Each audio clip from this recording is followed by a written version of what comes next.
일장 2부 시작됐습니다. 이후 특별 정상회담이 있었는데요. 결과에 실망하면서 코스피는 장중에 1,800을 다시 한번 찍었습니다. 하지만 정확한 건 1,800에서 더 이상 밀리지는 않은 채 결국 플러스로 지금 마감이 될 것 같은 그런 상황인데요. 지금 장 종료 한 30초 정도를 남겨놓고 있습니다.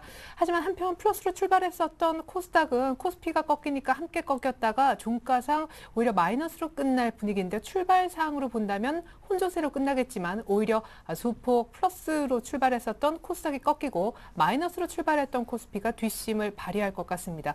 무엇보다 외국인의 매도는 17거래일째 연속 이어지고 있지만 기관과 개인의 저가 매수도 역시 1,800 부근에서는 계속해 들어오고 있음이 증명된 하루이기도 했는데요. 무엇보다 삼성전자 플러스 반전이 오늘 코스피를 플러스 쪽으로 마감시킬 것 같습니다. 기계 섹터가 건설주와 함께 좋았는데요. 기관이 기계를 많이 사주었습니다. 오늘 종가 먼저 확인하고 돌아오겠습니다. 네, 시황센터의 강동석입니다. 5월 24일 목요일 마감장 살펴보시겠습니다. 1,800 초반선에서 하락 출발했던 코스피 지수는 장 초반에 상승 반전에 성공했습니다. 장 마감으로 갈수록 상승 반전 성공하면서 오늘은 5.653%포인트 상승한 1,814선에서 거래 마쳤습니다. 5로 갈수록 상승폭이 줄어들면서 하락 반전 거듭하기도 했는데요. 오늘 1,800선 지키면서 앞으로 추가적인 상승도 기대할 수 있고 또 좀 추가적인 하락에는 좀 긍정적인 영향을 끼칠 것이란 평가가 나오고 있습니다. 오늘 수급 보시면 정말 5월은 외국인들이 많이 팔고 있습니다. 잔인한 달인데요. 외국인이 4천억 원 정도 파는 규모는 아니었지만 2,500억 원 정도 순매도 보였고 기관은 1,500원 순매수, 개인은 300억 원 넘게 순매수 보여줬습니다. 코스닥 시장 한번 살펴보시면 500선이 꺾이고서는 5월 들어서는 460선에서 470선에서 움직이다가 460선 오늘 회복에는 실패했습니다. 장 후반 갈수록 상승폭이 좀 줄어들면서 강보합권에서 마무리되나 했었는데요. 다시 0.19포인트 하락한 455선에서 장을 마감했습니다. 수급 한번 살펴보시면요. 기관과 외국인이 매도 보였습니다. 기관은 26억 원 정도 순매도 보였고 외국인은 77억 원 정도 순매도 이어나갔습니다. 개인은 역시 100억 원 넘게 순매수 보여줬습니다. 환율 보시면 오늘 원달러 환율이 9원 10전 상승한 1,182원 선에서 시작했습니다. 오늘도 며칠 연속 상승하면서 7원 60전 상승한 1,180원 선, 다시 1,180원 선을 올라왔는데요. 이렇게 되면 연중 최고치에서 환율이 거래되고 있습니다. 아무래도 그리스에 대한 우려와 또 유럽 시장의 불안함에 따라서 원달러 환율은 상승하고 있습니다.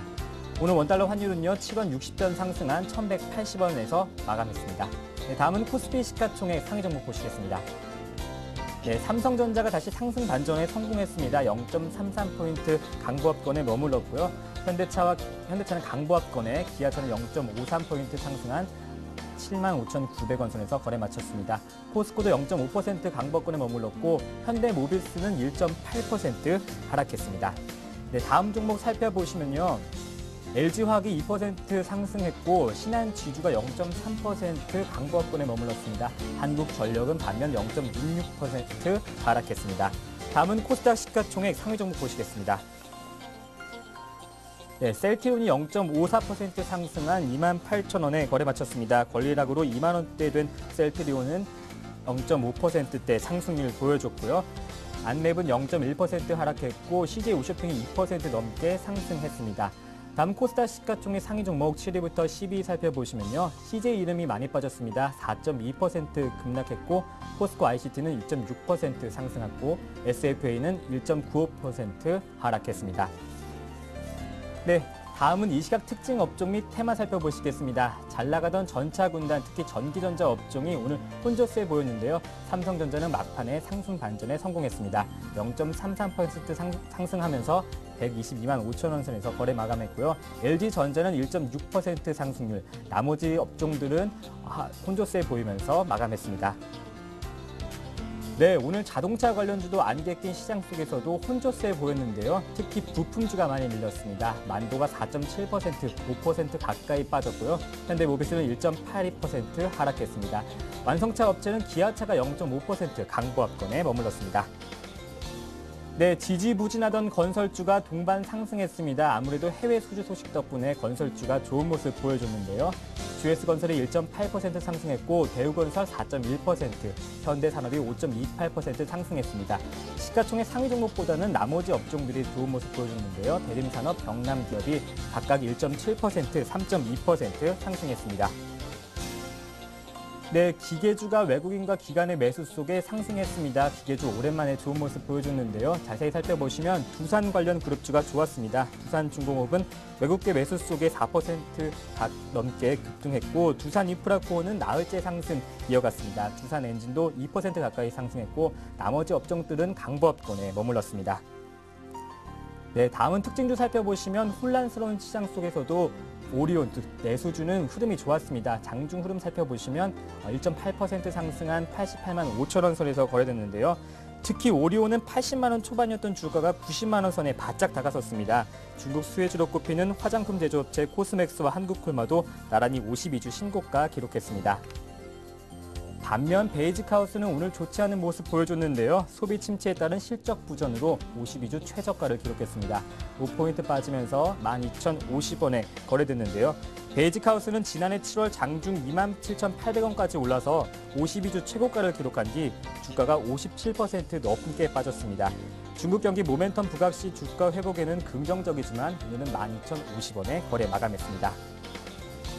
네, 이노셀이 녹십자의 유상증자 소식에 급등했습니다. 오늘 상한가 기록하면서 832원에 거래 마쳤는데요.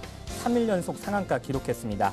이노셀 측은 재무구조를 개선하고 신규 사업에 진출하기 위해서 이같이 결정을 내렸다고 밝혔습니다. 네, 지금까지 시황센터였습니다. 네, 5월 24일 목요일 우리 원달러 환율의 마감이 1,179원 10전으로 나오고 있는데 연중 최저치고요. 1,180원대 장중에 들어갔던 적이 작년 12월에 있었습니다만은 종가는 그보다 낮았습니다. 이렇게 되면 작년 10월 1,200원대 이렇게 환율이 움직였었던 그 정도대로 원달러 환율은 지금 진행이 되고 있다라고 인식을 하셔야겠습니다. 자, 이번엔 시장 공감대 OX 코너 진행해 볼 텐데요. 시장을 둘러싼 이슈들, 전문가들은 얼마나 그 이슈에 공감하고 있는지 OX를 통해서 쉽게 의견을 확인해보는 그런 시간이 되겠습니다. 함께해 주실 두 분은요. 동양증권 도남지점의 김주선 대리님 그리고 라이징스탁의 홍혜진 팀장님이십니다. 안녕하세요. 네, 반갑습니다. 안녕하십니까. 네, 먼저 시장 이슈부터 화면을 통해서 확인을 해볼까요? 네, 유로존 다음 회담에는 유로본드 발행 합의가 될 수 있나? 두 번째, IT 자동차에 대한 외국인들의 매도세 계속될까? 세 번째, 6월쯤엔 시장이 과연 안정을 되찾을 수 있을런지, 마지막으로 대형주 저가 매수, 현재는 절호의 기회인 것인지 대형주 매수 여부까지 체크해보도록 하겠습니다. 네, 시장이 기대했지만 너무 속도가 일렀나요? 유로본드 일단 얘기가 좀 쑥 들어간 날인데 언제쯤 유로본드 발행이 될 수 있을지 두 분에 대한 의견을 좀 받아보도록 하겠습니다. 읽으면 OX판 잡아주십시오. 유로존 다음 회담에는 유로본드 발행 합의될까요?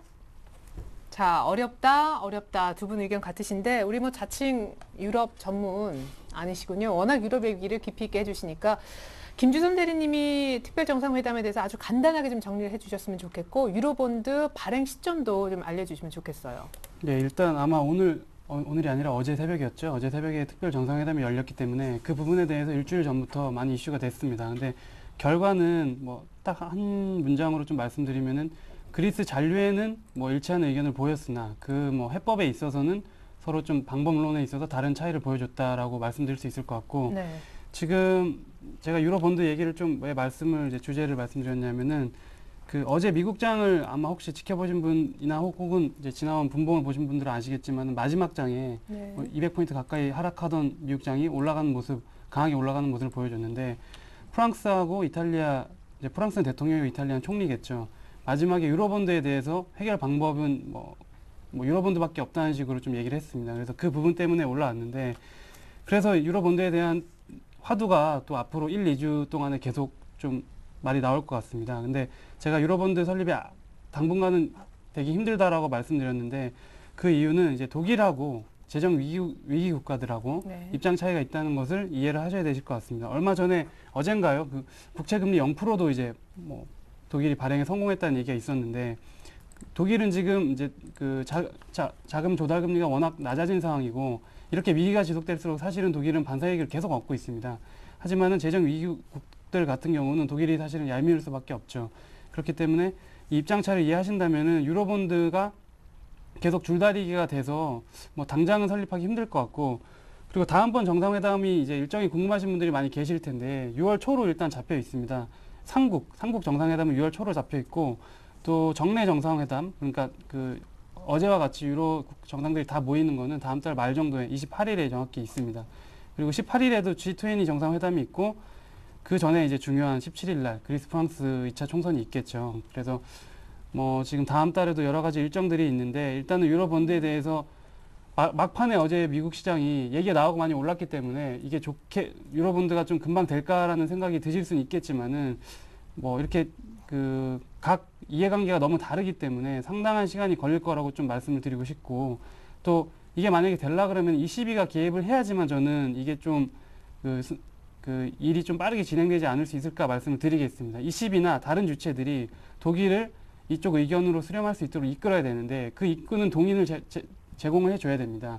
독일이 뭔가 있어야 되거든요. 생색을 지금 계속 내고 있는데 생색 안 내고도 이렇게 좀 할 수 있는 장치를 마련하는 거기 때문에 그 부분에 있어서 유로본드는 일단 총선 전에는, 제 개인적으로는 그리스 총선 전에는 뭐 빠른 시간 내에 될 가능성은 사실 거의 없다고 좀 판단을 하고 있기 때문에 이 부분 투자에 좀 참고를 하실 필요가 있을 것 같습니다. 예. 그러게요. 뉴욕 증시를 막판에 낙폭을 확 끌어올렸던 거는 프랑스 대통령이 얘기한 유로본드에 대해서 이탈리아 총리가 좋은 생각이네, 오케이 했기 때문인데, 이제 유로본드까지는 아니지만 거기 이제 시험판이라 할 수 있는 인프라 쪽에 투자하는 프로젝트 본드라는 거는 다 발행을 하는데 합의를 봤잖아요. 네. 이렇게 되면 유로본드도 언젠가는 생각을 하게 되는데 시간이 좀 그렇습니다. 걸릴 거라고 하네요, 김지선 대리님. 그렇습니다. 아무래도 유로본드 자체는 마지막 카드가 될 가능성이 크다라고 생각이 됩니다. 그러니까 유로본드 많은 분들이 알고 계시겠지만은요. 그러니까 유로 공동채권에 발행을 하면은 그동안에 신용 등급이 안 좋았던 국가들이겠죠. 뭐 스페인이나 그리스, 포르투갈.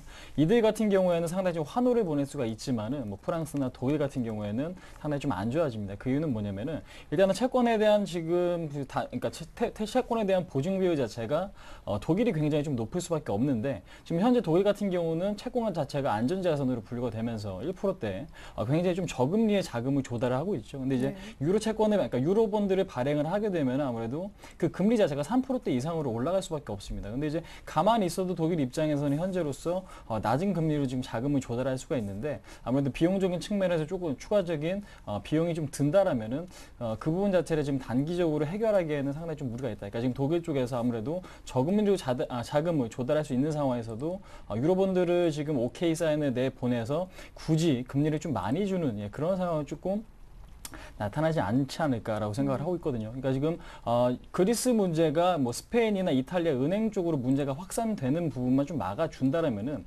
유로본드의 발행은 필요 없다라고 지금 생각하는 인식들이 상당히 좀 많은 것 같기 때문에 현재로서는 뭐 ESM이라든지 S&P, 그러니까 지금 국채매입 프로그램을 좀 지속할 가능성이 높지 않나. 그러니까 그런 것들이 이제는 먹히지 않을 거 다음 카드가 유로본드가 될 가능성이 높기 때문에 아무래도 6월 말에 있을 EU 정상회담 전에는 ESM에 대한 뭐 은행의 직접적인 자금 지원이라든지, 그 다음에 지금 스페인이나 이탈리아에 대한 국채 매입을 조금 더 폭을 늘려가면서 진행시킨 다음에, 그러니까 그것들이 안 먹혔을 때 그 다음에 쓸 가능성이 높지 않을까, 한번 개인적으로 그렇게 생각을 하고 있습니다. 그러면은 다음 달 6월 초에 예정돼 있는 유럽 중앙은행의 통화정책 회의. 네. 그거에서 이제 국채 매입 얘기나 혹은 금리나 그쪽에 좀 신경을 더 쓰시겠네요. 예, 그 부분이 아무래도 근데 시장에서 어떤 반응을 보일지는 지켜봐야겠지만은요. 그러니까 당장의 유로본드가 지금 발행이 된다라고 좀 보기에는 상당히 좀 이른 시점이 아닌가 한번 말씀드릴 수 있을 것 같습니다. 네, 왜냐하면 마지막 카드일 거기 때문에 쉽게 쓰진 않을 것이다. 좋습니다. 자, 유로본드는 어쨌거나 조금 시간이 필요할 거다. 발행까지는 두 분의 의견이었고요. 두 번째 이슈로 넘어갑니다. IT 자동차에 대한 외국인들의 매도세는 지금처럼 계속될까? 자, 그렇지 않다? 그렇지 않다. 좋습니다. 김주선 대리님, 그러면은 IT 자동차를 외국인들이 계속 팔지는 않을 텐데 앞으로 지금까지 최근은 왜 팔고 있습니까? 일단은 말씀드린 게 그 IT하고 자동차가, 저는 IT라고 말하기는 좀 그런데요. 사실은 이제 삼성전자를 필두로 네. 어쨌든 매도세가 지금 계속 된 건 사실이지 않습니까? 현대기아차도 나쁜 얘기 없었지만 계속 매도세가 나왔습니다. 근데 제 생각에는 나빠서 매도세가 나왔다고 보기는 힘들고요. 일단은 뭐 여러 가지 그동안 얘기를 있었지만은 저는 차익 실현, 그러니까 지금 자금 자체를 뺐다고 보거든요. 예를 들면 금 가격도 최근에 안전자산임에도 불구하고 하락하는 모습이 좀 나오지 않았습니까? 네. 지금 안전자산이든 위험자산이든 너나 할 거 없이 자금을 자체를 그냥 빼는 와중에 쓸려서 뺀 거지. 저는 뭐 이 회사들이 특히 이 업종들이 우리나라에서 안 좋아서 뭐 다른 펀드 비중을 줄이거나 한 게 아니라 본국으로 송금한 거죠. 쉽게 말해서 돈을 가져가야 되기 때문에 뺀 거라고 봅니다. 근데 IT하고 자동차 이미 많이 올라 있죠. 차익 실현 명목으로 뺐기 때문에 근데 화학이나 뭐 정유 같은 건 더 빼고 있지 않습니까? 그래서 지금 뭐 전방위로 빼는 와중에 IT 자동차가 어쩔 수 없이 지금 매도세가 나와서 가격이 조금 조정을 받았다라고 말씀드릴 수 있고 저는 매도세가 계속되지 않는다면은 홀딩 하실 분들은 그 여유가 있으신 분들은 홀딩을 하시고 그것이 아니면은 뭐 이걸 가지고도 계속 신규로도 저는 좀 매입할 수 있는 여건은 조성이 되고 있다고 좀 말씀을 드리고 싶고 지금 대부분이 유럽계 자금이기 때문에 이 부분에 있어서 뭐 굉장히 이 업종들을 비관적으로 볼 필요는 없다라고 말씀드리고 가장 큰 이유는 이익 추이의 연속성이 지금 계속 나타나고 있기 때문에 특히 하반기로 갈수록 자동차나 IT 쪽 특히 뭐 반도체나 이제 핸드셋 쪽 이런 쪽은 계속 올라갈 것으로 예상이 되기 때문에 하반기까지 계속 실적 가시화에 대한 얘기들이 나올 것입니다. 그렇기 때문에 이 부분에 대해서는 뭐 계속 꾸준히 추적을 하시는 거를 좀 추천을 드리고 싶고 그러므로 뭐 일단은 단기적으로 빠져나간 거기 때문에 저는 차익 실현 성격 그래서 매도세는 이제 잦아들지 않을까라고 좀 조심스럽게 말씀을 좀 드리고 싶습니다. 예. 예. 그러면은 그 매도세 잦아드는 것도 역시 유럽이라든가 그런 큰 그림하고 좀 맞물리겠네요. 그죠? 그렇죠. 좀 좋은 말씀해 주셨는데 어쨌든 시황하고 연동이 될 수밖에 없고 우리나라는 그들이 볼 때는 어쨌든 굉장히 위험 자산 중에서도 위험 자산이지 않습니까? 네. 뭐 아시아의 작은 나라입니다. 어쨌든 그래서 그 위험 자산에 대한 부분 급할 때 가장 돈을 먼저 뺄 수 있는 부분이고 또 ATM기라는 말이 있지 않습니까? 빼기 아주 쉬운 나라입니다. 그래서 굉장히 안타깝지만 우리나라 외인 비중 굉장히 높고 지금 너무나 좋게 환경이 돼 있고 프로그램 매매 같은 경우도 뭐 차익 거래 같은 거 지금 외국인들은 세금도 잘 안 내도 되지 않습니까? 네. 우리나라는 뭐 우정사업부 정도만 안 내고 있는데 그래서 이게 다 외국인들이 좀 시장을 흔들 수 있는 여건이 조성된 나라가 뭐 홍콩이나 우리 정도가 지금 아시아에서는 굉장히 큰 것 같습니다. 그래서 안타깝지만은 어쨌든 이 부분 해외하고 연동돼서 참 웃긴 게 빠진 거 보니까 유럽 시장에 굉장히 그리스나 혹은 유럽 국가들만큼 빠졌고 오를 땐 못 오르고 그러고 있거든요. 네. 참 안타까운 현실이지만은 그래도 뭐 지금 이거를 인정하고 좀 대응을 이렇게 해외에 대한 얘기를 제가 계속 하는 이유가 그거거든요. 해외하고 어쨌든 같이 연동돼서 굉장히 민감하게 계속 움직일 겁니다. 그래서 그럼요. 일정이나 이런 부분 계속 제가 말씀드릴 테니까 참고를 하셔서 투자를 하셔야 되실 것 같습니다. 예. 네. 자, 매도세 그래도 IT 차에 대해서 외국인들이 언젠가는 좀 잦아들 거다. 물론 올라올 부분은 시장과 연동되겠지만 네. 지금은 차익 실현하는 거다. 일단 전 그렇게 생각 안 하고 있습니다. 일단은 지금 시가총액이 우리나라 코스피가 1,000조 원입니다. 근데 그 안에 지금 현대차, 삼성전자, 그다음 기아시, 현대모비스가 300조 원이 넘어가죠. 예, 그런 측면에서 봤을 때 시가총액 비중이 30%에 육박을 합니다. 그러니까 지금 삼성전자 같은 경우는 180조 원에 시가총액을 지금 보유를 하고 있고 현대차 같은 경우는 50조 원이고 그다음에 지금 기아차 같은 경우에는 30조 원이죠. 그다음에 현대모비스 같은 경우는 26조 원. 보시면 아시겠지만 어림잡아도 300조 원. 그래서 지금 엄청나게 큰 비중을 차지하고 있는 종목들이 이 네 종목이죠. 예, 그런 측면에서 봤을 때 이들만 지금 급락을 시키면 지수를 떨어뜨릴 수 있다는 부분이죠. 그러니까 지금 그만큼 규모 자체가 굉장히 좀 크고 비중 자체가 크기 때문에 아무래도 그들을 지금 조정을 하는 거지. 그러니까 이 종목들이 안 좋아서 지금 매도에 나서고 있는 거 아니고요. 그러니까 역으로 시장이 좋아지면은 가장 먼저 매수가 들어오는 종목 역시 이 종목의 가능성이 높습니다. 그래서 지금 기아차도 지금 외국인의 매수가 좀 지속이 되고 있고 현대차 같은 경우는 뭐 일시적인 이탈이 나오고 있긴 하지만 비중에 대해서는 큰 이탈은 없기 때문에 일단은 시장이 지금 시장의 위험이 좀 커지면서 그러니까 비중이 큰 그들이 일단은 빠져나갔다가 나중에 어느 정도 좀 위기가 좀 마무리가 되면 가장 먼저 들어올 수 있는 업종이 이들 업종이기 때문에 지속적으로 좀 관심이 좀 필요한 종목들이 아닌가. 그러니까 지금 펀더멘탈상의 문제는 좀 전혀 없지 않나. 현재 구간에서는 그렇게 말씀드릴 수 있을 것 같습니다. 아니, 그러면 얘기가 같으신데요? 네, 좀 동일하게 그렇게 해서 X를 좀 들었거든요. 아, 네. 예, 그렇군요. 예, 그러면 IT 차는 홀딩을 계속 하시거나 예. 혹은 신규로도 아까 좀. 예, 그렇습니다. 저도 그렇게 생각을 하고 있는데, 근데 타이밍이 지금 단기적으로는 흐름이 좀 좋다라고 좀 보고 있습니다. 근데 이제 여기 오르는 타이밍 자체가 언제가 될지 정확하게 예측하기 상당히 좀 어렵죠. 그 이유는 뭐냐면은 유럽 리스크 자체가 언제 마무리가 될지 모르기 때문이죠. 예, 그렇기 때문에 일단은 지금 현재 뭐 현대차나 기아차, 그다음에 특히 삼성전자 시장이 아까 뭐 장중에 안 좋아질 것처럼 흘러가다가 일단은 막판에 마무리한 흐름으로 봤을 때 여전히 이제 주도주가 좀 살아있는 관점으로 좀 이해하실 필요가 있지 않나. 그래서 주도 이들 종목이죠. 삼성전자, 현대차, 기아차가 추가적인 지금 레벨 다운이 없다라면 일단은 상당히 좀 긍정적으로 일단 시장을 좀 바라보셔도 좀 될 것 같다. 한번 말씀드릴 수 있을 것 같습니다. 네, 좋습니다. 이제 다시 전체적인 시장에 대한 뷰로 좀 넘어가겠는데요. 세 번째 이슈, 6월이 되면 시장은 안정될 수 있다. 자, 시장 안정 6월엔 된다, 6월엔 된다. 좋습니다. 홍의진 팀장님, 네. 6월 하면은 2분기 마지막 달이기도 그렇죠. 하지만 그리스의 2차 재총선이 있잖아요, 중간쯤에. 맞습니다. 예.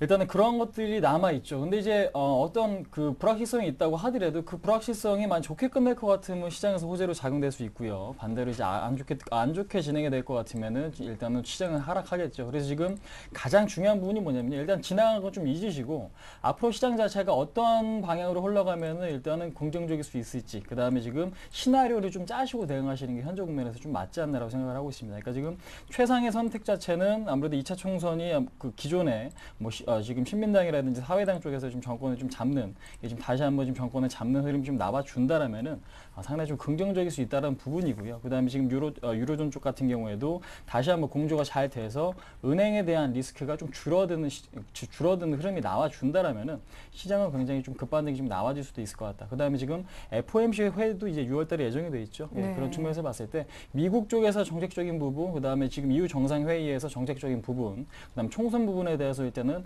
긍정적인 이야기가 나올지 안 나올지는 좀 지켜봐야겠지만 그거 자체에 대한 기대감은 살아있을 수 있습니다. 그래서 지금 6월달 초에는 일단 어느 정도 조금 변동성은 있을 수는 있겠지만 제가 보는 시나리오 자체는 하반기, 그러니까 지금 월 말이겠죠.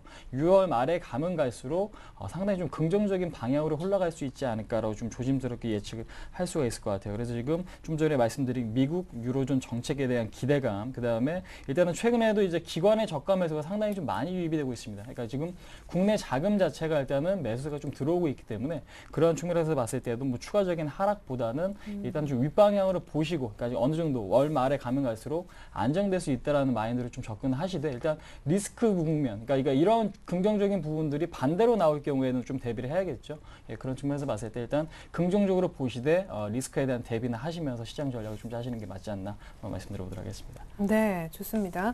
자, 김지선 대리님도 역시 같은 의견 주셨는데 그런 여러 가지 이벤트들이 겹쳐서 좀 시너지 효과를 내는 달이라고 6월을 보시는 거예요? 아니면 특별한 이유가 또 있으십니까? 일단은 뭐 당연한 게 이미 한번 흔들었기 때문에 여기서 더 사실 뭐 주식들이 많이 싸진 가격이기 때문에 저가 매수가 충분히 많이 들어올 수 있는 영역대에 일단 왔기 때문에 6월달 같은 급락이 사실은 또 일어날 것이라고 생각하고 매매를 한다면은 좀 기회를 놓칠 가능성도 있거든요. 그렇기 때문에 말씀을 드린 거고, 뭐 일정이야 또 잘 말씀해 주셨고, 아까도 저 한번 말씀드렸기 때문에 5월 25일 날 그 독일 의회 표결 하나 있거든요. ESM 의회 비준에서. 근데 그거 하나만 조금 신경 쓰시면 돼요. 그러니까 지금 다들 얘기는 하고 있지 않은데 저는 혹시나 하는 생각이 있는 게 독일 사람들이 이제 지금 그리스 퇴출을 하는 거에 찬성한다는 사람들이 더 많다는 여론조사가 나온 걸 이제 저도 본 적이 있는데 56%인가요? 네. 예, 예. 근데 25일 날 독일 의회에서 ESM이라고, 저는 이제 올해 시장이 만약에 좋아진다면 ESM이 제대로 잘 이루어질 것이다라는 거에 이제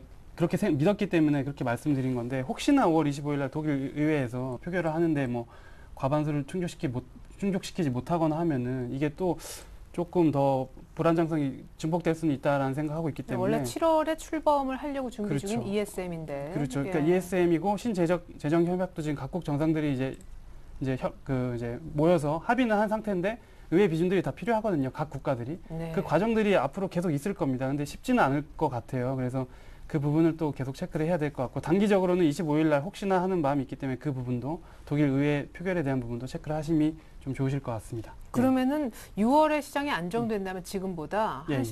몇 포인트 정도까지? 저는 뭐 일단 1900선 정도, 1900 초반 정도는 사실 그거는 이제 차트를 보고 이제 제가 분석을 했던 부분인데 1900 초반 정도까지는 단기 반등이 통상적으로 반등을 좀 기대해 볼 수 있는 영역 아닌가라고 보고 있고요. 일단 뭐 일정들에 따라서 또 대응을 해야 될 것 같은데 1900선까지는 한번 갈 거라고 저는 일단 대응을 하고 있는 상황입니다. 네, 홍의진 팀장님도 한 6월에 잘 가면 한 1900 네. 살짝 위 정도? 그렇습니다. 일단은 지금 힘이 강하면 강할수록 7월달 시장이 조금 더 기대가 될 수가 있는데, 일단 1차적으로 봤을 때 지금 차트상 지금 잠깐 보면서 설명을 해드릴게요. 그러니까 보시면은 지난번에 이제 그 11월달에 고점을 그러니까 작년 4월이죠. 2200 찍고 나서 일단 W자 패턴이 여기서 지금 발생이 될지 안 될지 상당히 좀 중요한 시점이 이제 6월달이다라고 보시면 보시면 될 것 같아요. 그렇기 때문에 6월 달에서 여기서 뭐 1900에 대한 지금 안착이 일어난다면 저는 그 이상 2000포인트 이상도 좀 충분히 가능하고 올해 연말은 2200까지 그 이상도 좀 충분히 가능할 수가 있기 때문에 일단 1차적인 그 힘의 강도로 봤을 때는 1900선에 대한 안착은 이루어 좀 져야 된다. 그러니까 라는 걸 좀 말씀드릴게요. 그래서 이 목표치는 한 1900선 정도 좀 보시는 게 좀 맞지 않나 한번 말씀드릴 수 있을 것 같습니다. 네, 특별히 6월에 1900 또 안착까지 해낸다면은 하반기는 더 기대를 해볼 수가 있다. 자, 마지막 이슈입니다. 대형주 현재 저가 매수의 기회인가?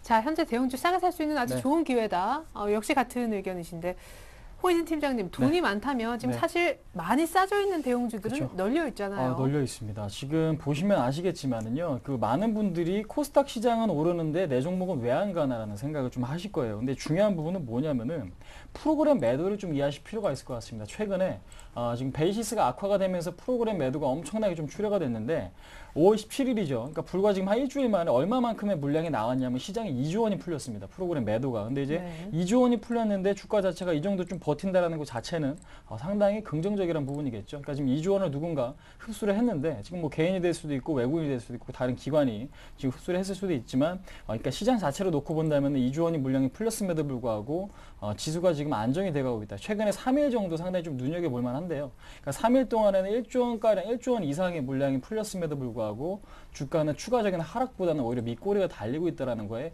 좀 더 포커스를 맞추셨으면 좋을 것 같아요. 그래서 지금 어느 정도 위기가 완화가 되고 프로그램 베이시스가 호전이 되면서 프로그램 매수가 많이 들어올 경우 그러니까 다시 한번 대형주가 튕겨 오를 수 있는 여건이 마련될 수 있다고 봅니다. 그래서 지금 일단은 지금 이렇게 지금 잘 버티고 있을 만한 시점에서 자동차나 그다음에 건설, 증권, 화장품 업종에 대해서 지금 매집 전략을 좀 사용하시는 게 좀 맞지 않나라고 생각이 되고 있고, 그러니까 지금 종목 자체가 떨어져도 너무 심리적으로 흔들리지 않을 정도로 비중을 좀 들어가시는 게 지금 맞을 것 같습니다. 그래서 지금 일단은 매집 전략을 좀 들어가시고 심리적으로 봤을 때 위축되지 않을 정도로만 매수하시는 게 좀 맞을 것 같고, 단기적인 대응보다는 6월 달에 지금 지금 노리시는 전략으로서 모아가시는 전략이 현재로서는 충분히 좀 가능하지 않나. 그러니까 프로그램 매도나 기관의 수급, 그다음에 지금 외국인의 파생 포지션을 보신다면은 일단은 추가적인 급락보다는 어느 정도 좀 바닥을 좀 다져가고 있는 흐름이기 때문에 대응도 좀 충분히 사볼 수 있는. 근데 이제 업종적으로 봤을 때 좀 전에 말씀드린 자동차, 건설, 증권, 화장품 업종에 대해서 좀 관심이 필요할 때다 한번 말씀드려보도록 하겠습니다. 근데 아까 좀 괜찮게 보셨던 IT가 그 매집의 대상에서 빠졌다는 것도 좀 재미있는 부분이고 그렇죠. 증권주가 들어가 있네요. 자, 증권주 같은 경우는 삼성증권을 제 예로 좀 들어드리고 한국금융주도 최근에 좀 좋은 흐름이 나타나고 있죠. 그러니까 한국금융주 같은 경우는 탄력도가 굉장히 좀 좋습니다. 오를 때는 급등하지만은 반대일 경우에는 급락하는 현상을 좀 보여주고 있는데, 일단은 삼성증권 같은 경우는 지금 주목을 하셔야 될 부분은 뭐냐면요. 어제 시장에 1% 이상 급락이 나왔어요. 근데 이제 증권업종이 흔들리지 않았다는 부분이고 오히려 기관들이 저가 매수가 들어왔다는 부분이죠. 그러니까 지금 작년 12월 달과 같은 흐름이 지금 증권업종에서 지금 나오고 있다는 부분입니다. 그러니까 지금 지수는 흔들리는 구간에서 증권업종의 하락이 없이 누군가의 지금 매수가 들어오고 있다는 것 자체는 향후 시장이 좀 좋아질 수 있다는 부분에 조금 더 지금 확률을 높이는 부분이 아닌가라고 생각하고 있기 때문에 지수가 흔들리는 구간에서 증권업종이 빠지지 않을 때 일단 특히 이제 삼성증권은 면밀히 좀 관찰을 하시면은 되실 것 같은데, 그 부분에 보시면은 앞으로 지수가 어느 정도 좀 반등이 나올 때는 단기적인 탄력이 붙을 수 있는 업종 자체가 좀 증권 업종이다 한번 말씀드릴 수 있을 것 같습니다. 네, 의외로 조용하게 안 빠졌던 증권주도 역시 저가 매수, 매집의 대상이다. 자, 역시 대형주 현재 저가 매수의 아주 절호의 기회이다. 매수할 수 있는 의견 주셨는데 특별한 이유가 있나요? 근데 절호의 기회다라고 지금 바로 사야 된다라는 입장이라기보다는 많이 싸진 거에 대해서 좀 강조를 드리고 싶은데, 뭐 LG화학이나 화학주들이나 지금 철강이나 이런 부분이 사실 그들이 내고 있는 이익에 비해서 많이 싸진 건 사실인데요.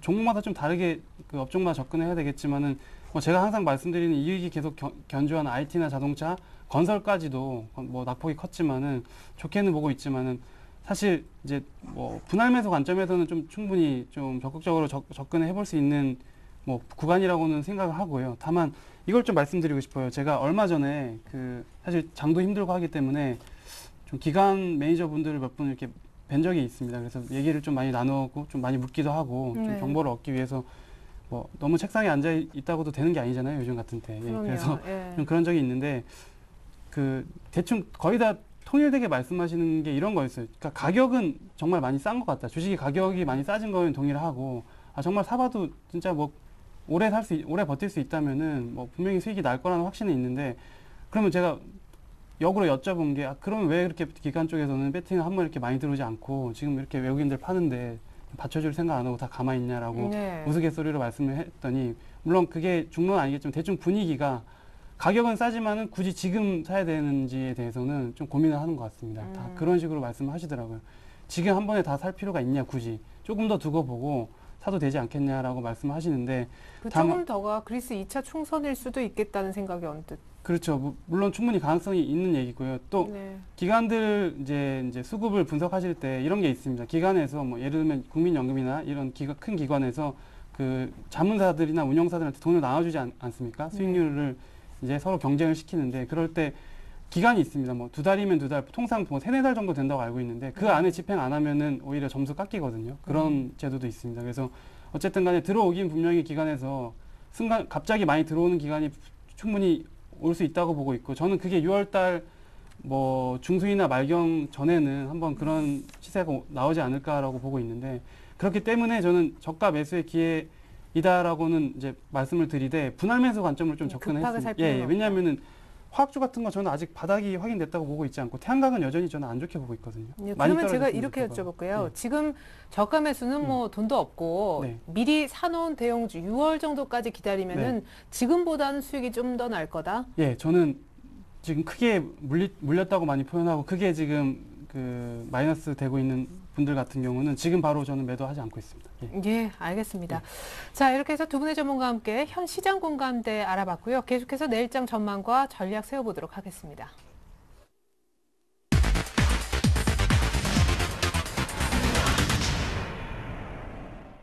네, 내일장 해결의 키 먼저 홍희진 팀장님께 좀 여쭤보겠습니다. 네. 이 정도 분위기면 1,800원 이제 좀 지켜줘야 되는데 그렇죠. 확실한 바닥 맞나요? 이 외바닥이라 가지고 약간 그렇습니다. 불안한데. 외바닥이기 때문에 상당히 좀 불안하죠. 근데 이제 단기적으로는 어느 정도 반등 포인트를 잡을 수는 있을 것 같지만, 추세적으로 치고 올라가기에는 아직까지 뭔가 모멘텀이 좀 부족한 것 같죠. 예, 그런 측면에서 봤을 때 일단은 단기적인 대응으로 봤을 때는 상당히 좀 긍정적이다라는 걸 좀 말씀드릴게요. 그러니까 일단 차트 흐름 보시면서 간단히 좀 언급드리자면요. 그러니까 지난번에 5월 18일 날 하락갭이 발생이 됐습니다. 그러니까 지금 그 갭자리죠. 근데 이제 그 다음 날 일단 어느 정도 좀 바닥을 찍고 나서, 그 다음에 5월 지금 그 다음 날이죠. 지금 5일선에 대한 안착이 나오면서 갭이 또 한 번 나왔어요. 근데 이제 그 갭자리가 이제는 이탈하고, 그러니까 상승 갭이 나왔을 때 그 갭자리가 이탈을 하지 않고 지지가 되고 있다라는 거. 일단은 단기적인 지지선이 확실하게 좀 구축이 됐다라고 보시는 게 맞을 것 같습니다. 근데 이제 1차적인 저항대 자체는 지난번에 하락갭이 발생했던 1840포인트겠죠. 이제 이 구간까지 상승은 나올 수가 있지만은, 여기서 이제 튕겨져 다시 한번 밑으로 꺾일지 아니면은 그거를 돌파하고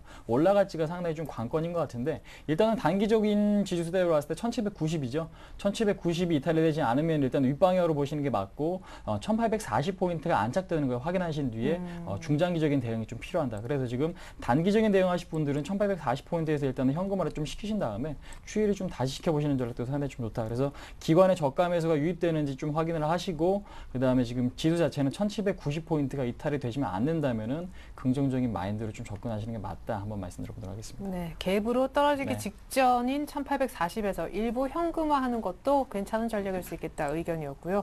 자, 뭐 급하게든 여유 있게든 한 요 정도 1800 정도에서는 뭔가 사라는 얘기들을 많이 하시던데, 전차군단보다는 그래도 낙폭과대주가라는 의견도 있더라고요. 전략 세워주시죠.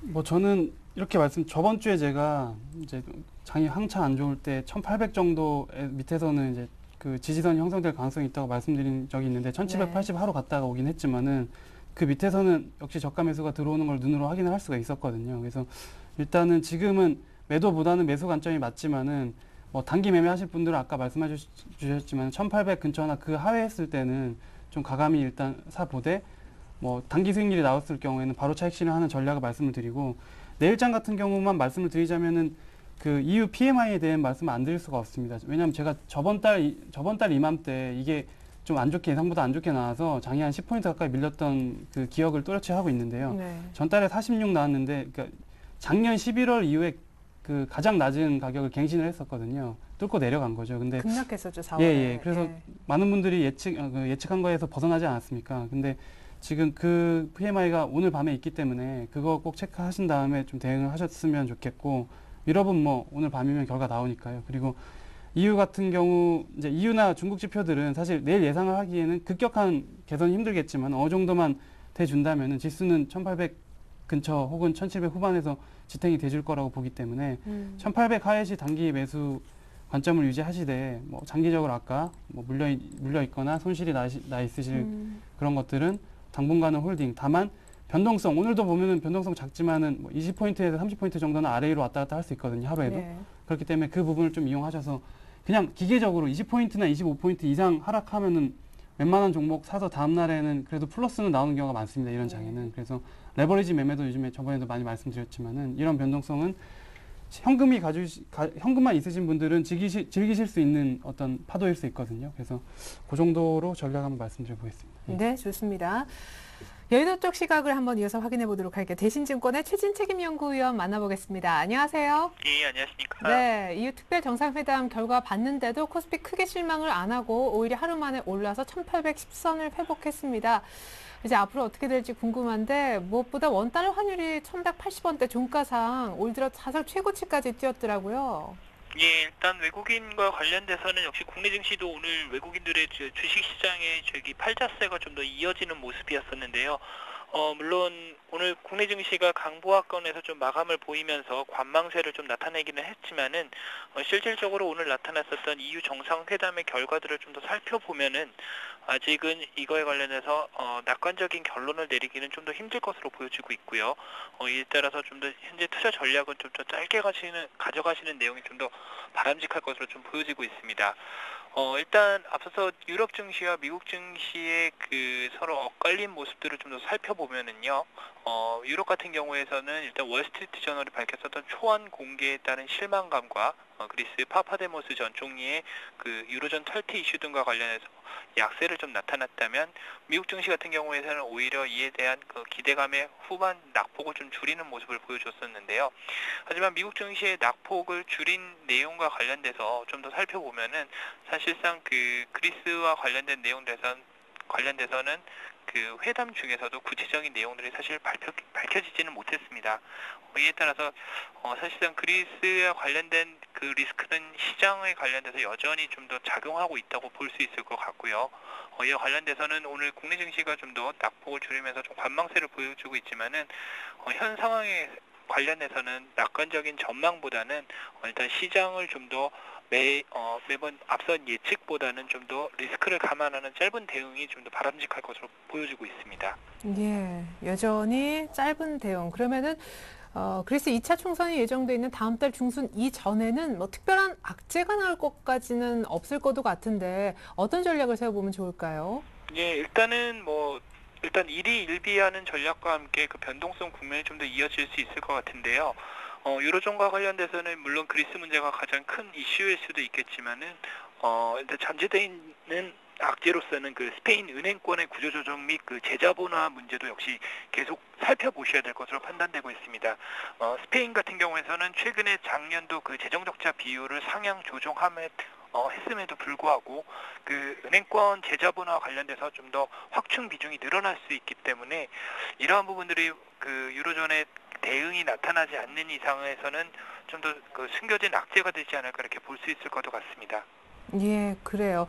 그리스뿐만 아니라 스페인 은행권에 대한 재자본화 이쪽도 조금 같이 챙겨봐야 될 이슈다. 뭐 최근에 또 방키아에도 나랏돈 들어가고 그랬었는데 그러면은 좀 짧게 대응하라고 하셨는데 어떤 섹터를 좀 사서 짧게 보면 좋겠습니까? 끝으로 한 말씀 더 여쭤볼게요. 예, 물론 현재로서는 뭐 낙폭과대주 위주로 좀 대응을 하시기도 하는데요. 네. 일단은 장 시장과 관련해서는 일단은 실적이 좀 뒷받침 될 수 있는 종목들과 함께 일정 부분 좀 현금을 같이 가져가시는 전략이 좀 필요하지 않을까 볼 수 있을 것 같습니다. 예, 역시 조금은 리스크 관리, 대응한다면 짧게, 현금이 아직은 조금 더 낫지 않겠느냐. 그리스 신경도 써야겠지만 스페인도 챙기자. 대신증권 최진 책임연구위원회 분석 들어봤습니다. 감사합니다. 네, 감사합니다.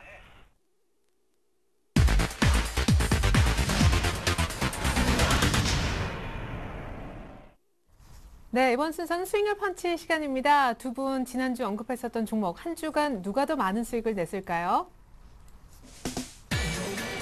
홍인준 팀장님의 LG 상사냐 아니면 김주선 대리님의 코스맥스냐?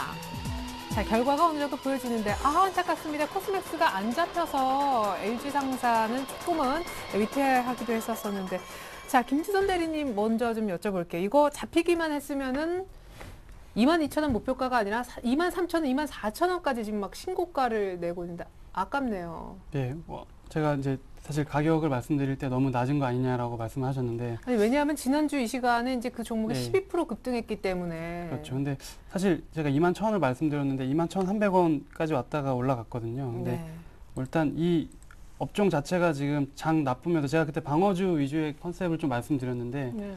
지금 호스맥스를 비롯해서 화장품이나 뭐 내수주 쪽이 지금 네, 좀 강세를 좋았어요. 보이고 예. 있기 때문에 당분간 이 강세는 한 일주일 정도는 충분히 더 갈 수 있지 않을까라고 생각하고 있기 때문에 뭐 사실 저도 분할 매수 관점에서 뭐 대형주 하시는 분들한테는 이런 걸 따로 이게 권해드리지 않거든요. 근데 중소형주 하시는 분들 같은 경우는 조금 더 근데 언제 팔아야 될지에 대해서 고민 많이 하시는데 24,000원 이상까지도 말씀하시고 단기 매매를 하실 분들은 5일선 코스맥스 5일선에 또 맞닿은 부분, 그러니까 하루에도 그 정도씩은 움직여주는 주식이기 때문에 5일선에 맞닿을 때 한번 매수해 보시면은 좀 재밌는 움직임을 보실 수 있지 않을까 하고 장이 이렇게 안 좋지만은 상승 추세로 계속 가는 종목도 있다는 거, 그걸 한번 좀 경험해 보시는 측면에서는 굉장히 좀 흥미로운 주식일 수 있다고 좀 말씀드리고 싶습니다. 네, 예. 현재 한 5일선은 22,000원 정도 되는 것 예, 같아요. 예, 의외로 지금 방어지들의 선전이 계속 좀 길어지고 있습니다. 화장품 섹터. 그래도 뭐 안 잡혔지만 아주 정확하게 예측을 해주셨고요. 우리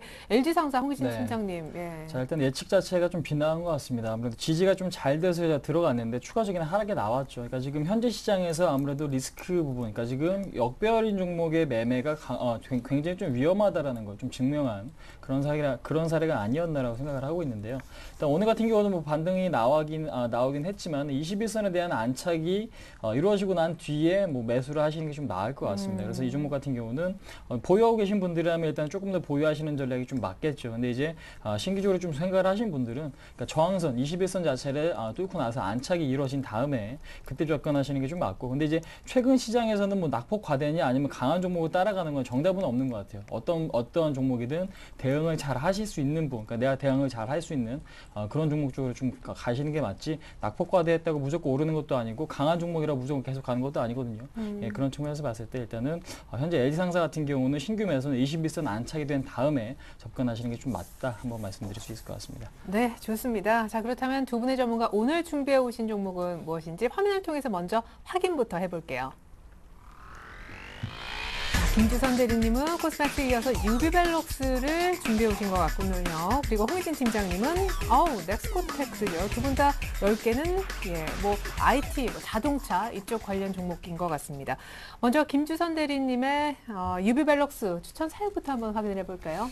예, 사실 유비벨럭스를 추천했을 때 아시는 분들은 이제 조금 꼼수를 부리고 있구나라고 좀 생각하실 왜요? 수 있으실 것 같습니다. 제가 얼마 전에 팅크웨어를 추천했을 때 유비벨럭스에 대한 언급을 한 적이 있었죠. 네, 자회사 팅크웨어. 예, 그래서 지금 종목이 사실 일주일마다 하나씩 지금 계속 그 말씀하시니까 지금 사실은 그 새로운 걸 뽑기가 쉽지가 않습니다. 예, 근데 유비벨럭스가 그렇다고 나빠서 제가 추천드릴 리는 절대 없고요. 그 스토리를 좀 말씀드리면 굉장히 흥미로운 주식이라고 좀 동의를 하실 것 같습니다. 일단 현대차가 지분 5.6% 정도 가지고 있는 회사입니다. 얼마 전, 한 1년 전이었을 거예요. 아마 그 정도의 지분을 취득했는데, 사실 이제 유비벨록스라는 회사 자체가 이제 스마트카라고 그러지 않습니까? 네. 원래는 유비벨록스라는 회사가 혹시 SKT 쓰시는 분 계실지 모르겠는데 그 안에 앱스토어 가지고 이제 수익이 나던 회사거든요. 네. 근데 그걸 가지고 NFC 유심 쪽도 1위로 지금 올라선 상태고, 거기다가 이제 현대기아차 이제 스마트카 쪽으로 가장 먼저 선점을 하면서 현대차에 이제 오퍼를 받고 이제 지분까지 이렇게 서로 공유를 하게 된 그런 상황인 회사인데, 지금 자동차 앱스토어 쪽으로도 계속 하고 있고, 아시다시피 저번에 말씀드린 팅크웨어라는 주식을 이제 팅크웨어가 이 회사에 매각이 되면서 이제 하드웨어 플러스 소프트웨어 쪽으로도 다 지금 진출을 하고 있는 상황입니다. 그래서 지금 팅크웨어 제가 실적 말씀드렸지만 100억 이상의 이제 실적이 나올 것 같고, 블랙박스 시장 진출했기 때문에 그 부분에서도 뭐 이 자회사 지분 20% 정도 가지고 있거든요. 그래서 뭐 20억에서 30억 정도 이제 실적이 계속 잡힐 것 같고, 스마트카라는 부분이 저는 이제 꿈이 현실로 계속 나타나고 있거든요. 지금 숫자가 계속 나오고 있기 때문에 그게 가시화가 될 것 같고, 지금 실적 부분은 의심할 여지가 없습니다. 그리고 지금 장이 빠짐에도 불구하고 일부 자동차 주식들 그렇게 주식 빠지는 데에도 불구하고 유비벨록스는 최근에 계속 견조하게 상승 추세를 이어나가고 있기 때문에 저는 일주일 단위로 봤을 때 충분히 이 이상의 수익이 가능하다고 보고 있고, 일주일 봤을 때 한 31,000원 이상, 3만 원 이상, 31,000원까지도 일주일 안에는 한번 도달을 노려볼 수 있지 않을까라고 말씀드리겠습니다. 그리고 네, 지금 좀 약간 중요한 라인에 와 있네요. 그렇죠. 그러니까 여기서 차트상으로는 좀 밀릴 수 있지 않을까라고 생각하실 수도 있겠지만은, 최근에 투신권에서 잠깐 한 번만 보여드리면은, 투신권에서 지금 계속 4월 말부터 조정 받을 때마다 계속 모으고 있거든요. 근데 네.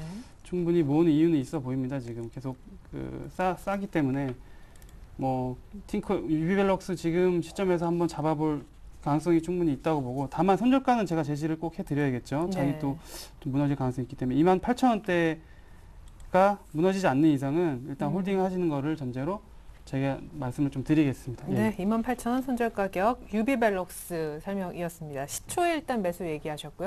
홍의진 팀장님은 왜 넥스콘테크를? 자, 일단은 2차전지 업체죠. 2차전지 스마트기 확산에 따른 수요 증가 좀 기대를 해볼 수 있고, 그다음에 삼성전자는 뭐 매출 비중이 높았는데 이제 애플에 대해서 매출 비중은 계속해서 좀 증가하고 있습니다. 그러니까 지금 파워로직스와 같은 일을 하고 있는 회사인데요. 파워로직스를 이겨 먹었어요. 그러니까 지금 그런 측면에서 봤을 때 넥스콘테크 같은 경우는 애플과 삼성전자의 매출 증가에 따른 수혜를 반드시 좀 받을 수밖에 없고, 그다음에 지금 에너지 저장 시스템이라든지 그다음에 자동차용 이제 배터리 수요가 조금씩이라도 늘어난다면은 그 부분 자체에도 상당한 기대감이 작용이 될 수 있겠죠. 그래서 아무래도 실적 개선이 지금 나와주고 있고, 매출액은 엄청나게 지금 많이 좀 기록을 하고 있습니다. 그러니까 지금 매출액 같은 경우 기준으로 좀 말씀드리면은 2009년에 1,700억, 그다음에 2010년에 2,500억, 작년 같은 경우는 3,700억. 근데 이제 올해 예상 매출액이 5,500억이거든요. 근데 이제 마진율이 거기와 같이 이제 증가되지 않고 있는데 매출액이 증가되면서 마진율까지 좋아지는 흐름이 나타난다면 주가 상승 탄력은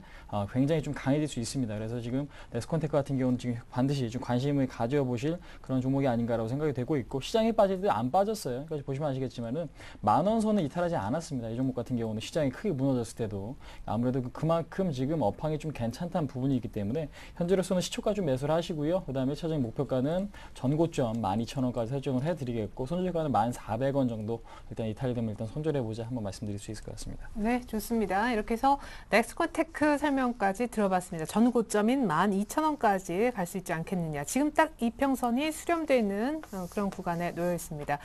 자, 이상으로 두 분의 전문가 펀치 종목 설명을 들어봤는데요. 제가 끝으로 살짝 정리해서 다시 한번 보여드리겠습니다. 자, 이렇게 해서 한 주간 대결을 펼칠 종목이 압축됐습니다. 김주선 대리의 유비벨록스, 그리고 홍의진 팀장의 넥스콘테크. 먼저 홍의진 팀장님의 넥스콘테크부터 가격 설명을 다시 한번 드리면요. 스마트 기기에 들어가는 2차전지 배터리 보호 회로를 제조해서 만드는 그런 업체입니다. 일단 내일 시초 매수를 얘기를 하셨고요. 실적이 좋아지는데 마진만 따라 좋아지면 좋겠다라고 하셨어요. 목표 가격은 12,000원 정고점, 손절가는 상당히 타이트한 1,400원, 오늘 현재 가격은 1,750원 정도입니다. 자, 이번엔 김지선 대리의 유비벨록스를 보면요. 역시 스마트카 솔루션을 개발하는 NFC 유심 1위 업체인데 자회사 팅크웨어도 역시 실적이 좋아지고 있기 때문에 같이 좀 시너지 효과가 기대가 됩니다. 역시 내일 시초 매수 얘기하셨고요. 목표가는 31,000원, 손절 가격은 꼭 지켜달라시면서 28,000원을 얘기하셨는데 오늘 현재 가격은 29,000원, 투신권도 3월 이후에 매집하고 있는 종목입니다. 네, 유비벨록스냐 아니면 넥스콘테크냐 수익률 대결 결과는 다음 주 이 시간에 공개됩니다. 오늘 두 분 말씀 감사합니다. 감사합니다. 네, 감사합니다. 서울경제TV 샘플러스에서 투자전략 세미나를 개최합니다. 오늘 토요일이고요. 시간은 오후 2시부터 5시 하이투자증권 송파지점에서 개최가 되는데요. 최적화된 우량 종목의 선정 방법론에 관한 그런 강의가 진행이 됩니다. 참가비가 없다고 하니까요. 여러분들 많은 관심과 참여 부탁드리겠습니다. 전 내일 다시 올게요. 고맙습니다.